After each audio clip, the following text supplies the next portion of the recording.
When it's time for the zombies to move, brutes, shamblers, and brawlers all move the same. They simply move one space. However, creepers and sprinters are an exception. They each have their own rule. Creepers will only move if the players roll a 4 or higher on one die. In this case I rolled a 3, so the creeper would not move. One thing to keep in mind is that one die roll covers all creepers. There are 3 of them in the game. If all 3 were on the board, that roll would mean no creepers move this turn. Sprinters always move 2 spaces at a time. So in this case, this sprinter would move 2 spaces. When a zombie is at the wall and it's time to move, the zombie hits the wall, which puts 1 crack in it for each zombie hitting the wall. The zombie stays in the yard and does not take any damage from that impact. One exception to that rule would be the brute. The brute's special ability is that it destroys walls in a single hit. That means when this brute moved, this wall would simply be destroyed. The brute still stops its movement and stays in the yard. Creepers have a special ability when it comes to walls. If a creeper moves by a die roll of 4 or higher as usual, when it's in the yard, it will move through the wall directly into the cabin. It does no damage to the wall, and it takes no damage from the wall either. Sprinters normally move 2 spaces, but when they hit a wall, they stop. This sprinter, when it moves, would put a crack in the wall as normal, but its second point of movement is cancelled. The wall has been damaged and the sprinter stays put. When 2 zombies hit a wall, it works slightly different. Since it's 1 crack per each zombie attacking a wall, and a wall can only ever take 2 cracks, 2 zombies destroy a wall instantly. Their movement is still cancelled and they do not enter the cabin, but the wall has been destroyed. The important thing to remember about zombies and walls is that their movement always stops whenever they hit a wall. In a scenario such as this, the shambler would hit the wall and put 1 crack on it, but since zombie movement is considered simultaneous, this sprinter also moves his 1 space, then his 2nd space, which puts a 2nd crack on the wall, destroying the wall. The sprinter does not get in, the shambler does not get in, the wall is destroyed. This same scenario would work even if they both started in the yard. The shambler puts 1 crack on the wall, the sprinter puts his 1 crack on the wall, but his second point of movement is cancelled because all movement ends when zombies hit a wall. The wall is destroyed, the sprinter does not get in, he stays in the yard. The rule for stopping zombie movement applies no matter how many zombies are at the wall. In this horrible situation, what would happen is the wall is obviously destroyed since it's taking multiple points of damage, but all movement stops. The sprinter doesn't enter, and all the zombies will stay put in the yard. When a survivor is placed on the board, the beginning movement of the Move Zombies phase is always to move the survivor first, directly towards the cabin. Then the zombies will move. Now the zombies will move based on what they can see in their sight line. A zombie's sight line includes not only the arc it's in, but the arcs to the left and the right of that arc. So this sprinter is capable of seeing this entire half of the board.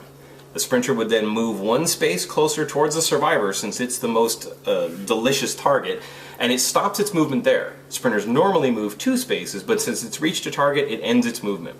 This shambler is also aware of the survivor because he's in an adjacent arc. That means he will shift arcs to be in the same one with the survivor. The same goes for the creeper. She's aware of the survivor, so we roll to see if she'll move. I rolled a 1, which is too low for her movement. The creeper stays put. If she had moved, she would have changed arcs also. The zombies on the remaining half of the board are not aware of the survivor. They can only see their arcs and the arcs next to them, so their movement is traditional, straightforward. The brawler moves 1 space, the brute moves 1 space, and the shambler moves 1 space. When a survivor moves from the yard into the cabin, they move through the wall. Now that they've reached the safety of the cabin, they will drop their 1 radio piece on the floor of the cabin, waiting for a player to come pick it up. The survivors will stay there for the rest of the game. They do not move, but they will fight any zombies that get into the same space with them. Sometimes zombie movement may be determined by which is closest when it comes to targets they prefer. In this scenario, Barbara stepped outside the cabin, and we have a survivor in the clearing as well. The zombies will always move towards what's closest to them. In this case, this shambler, being only 1 space away, would move towards Barbara. However, this shambler is essentially torn. There are 2 spaces to either target, so this shambler is in a sense tied for which to go for. The tiebreaker is always survivors. Shamblers love survivors, so he changes arcs moving forward. This sprinter would also move forward. This brawler changes arcs to come towards the survivor. This brute sees Barbara, rotates over 1, and the creeper is ignorant of anything on this side of the board and does not move because I rolled too low. In some situations, there may be a tie where a zombie is torn between two characters. Both characters are one space away from this shambler, so where it moves in this case is now determined by which player is holding the bait token. Sandra is currently holding the bait token, which means she is the tiebreaker. The shambler will move towards her. If the bait token was held by Barbara, the zombie would have moved towards her. All the other zombies follow the same rules as usual, meaning the sprinter moves to attack Sandra, the shambler moves to attack Barbara, the brute can see Barbara, shifting his arc, the brawler sees Sandra and shifts his arc, the creeper, again, ignorant of the other half of the board, does move forward one because I rolled high enough.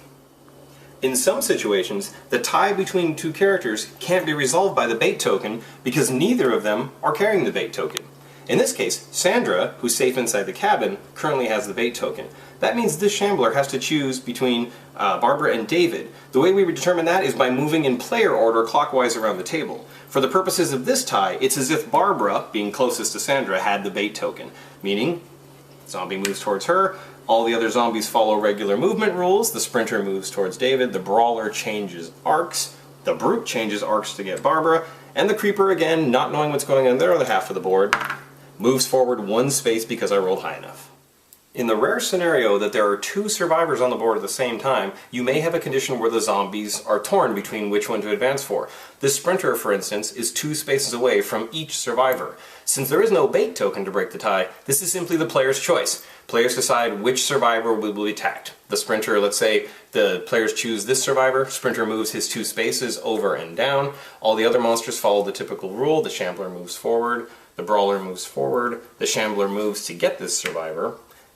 This creeper will try to move towards that survivor. The roll is too low, she doesn't move. This brute is unaware, so simply moves one space forward. Once zombies have entered the cabin, their sightline changes slightly. Zombies are now aware of all the rooms inside the cabin, as well as their half of the board still. So in this scenario, where the zombies to move, they still move towards whoever's closest. Since Sandra is adjacent to these two, they will move towards her, leaving Barbara alone. The brawler would enter, the shambler would enter, this brute would move, and then finally the creeper, once again outside, would move one space closer. With zombies inside the cabin, you still use the bait token to break ties. For example, in this scenario, these zombies inside the cabin are equally distant from both Sandra and Barbara. However, since Sandra has the bait token, zombies will break and go towards her for their movement. The sprinter moves two spaces, all the other zombies move by standard rules, and the creeper does not move this turn. In the situation where zombies are inside the cabin, but the players are outside, zombies inside the cabin now are a little confused and move clockwise until they can find humans. Zombies that are outside still use the normal sightline rules. So this brawler is aware of our two players and will move clockwise. These two have lost that awareness and are simply roaming the cabin looking for our survivors, but now that they've seen the survivors in the arc, they will attempt to move out, meaning this sprinter's first movement was over. Its second movement is to damage this wall. Zombies inside the cabin still have to break down walls if they want to exit the cabin. This shambler is unaware of anything and moves forward. This brute changes his arc. And our creeper over here in the woods does not move, stays there.